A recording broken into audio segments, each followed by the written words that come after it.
Now we're going to make cooked salsa verde, which is then used for stewing all kinds of different meats like chicken, beef, pork, to cover enchiladas. You can use cooked salsa verde for infinitum amount of dishes and things. It's one of those, we don't like to call them mother sauces because they don't build into anything else afterwards, but it's one of those always you should have sauce when you're dealing with Mexican food because it's so easy. It creams and then it makes a different, a tomatillo cream sauce.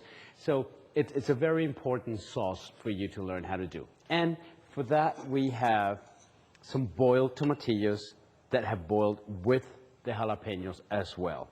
And remember what we spoke, the tomatillos are fully cooked to the core.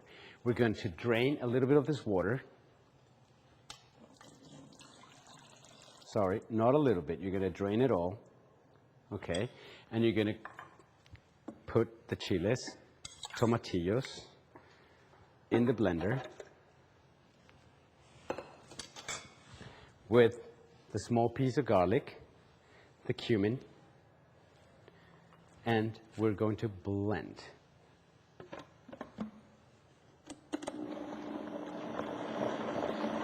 As you can see, we are making smaller batches than what your recipe calls for. When you're doing this, you have to do it in different batches and keep a bucket underneath and pour into it because it's a lot of sauce in your recipe.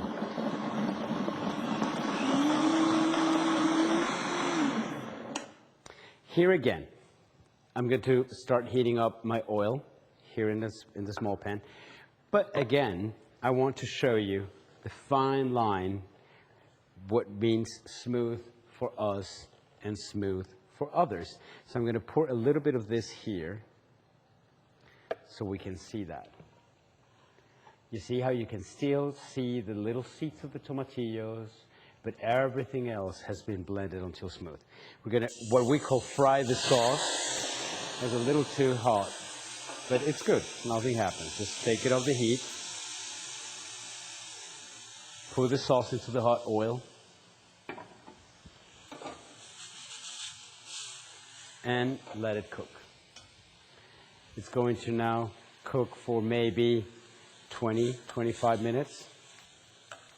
We add always a little bit of salt first, so then we keep building.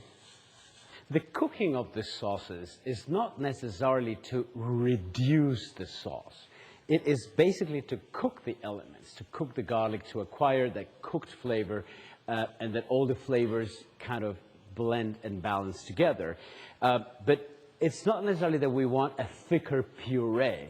We're actually sometimes going to need to add a little bit of water to make it to the right consistency. And when we're done, I'll show you the plate thing in which you can see the consistencies of the sauces, okay?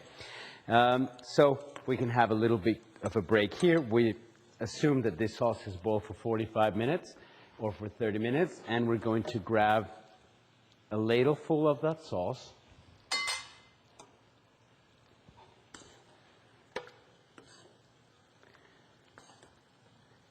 I think in your recipe it calls to separate a quart of the sauce and then add the cilantro sprigs.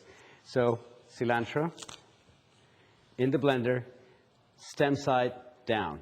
If you put it like this, the blender blades kind of go like that. So you always put it like this, and you start the blending again. It soaks it up in a minute when you put it vertically.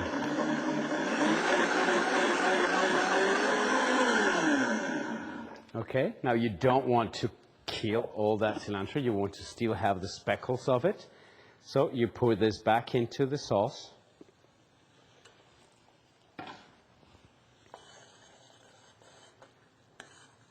And you keep cooking. Now I do have this finished product here, which is at the right consistency already.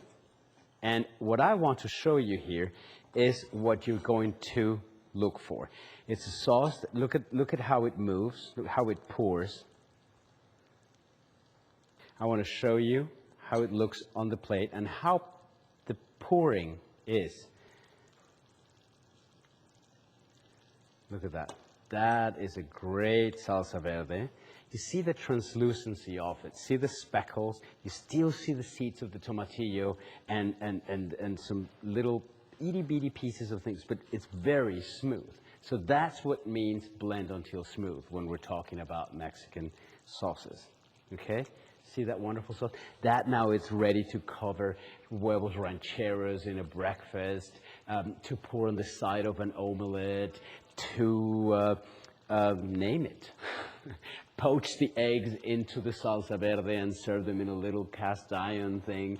There's infinitive amount of things that you can do with this as long as you understand the right consistency.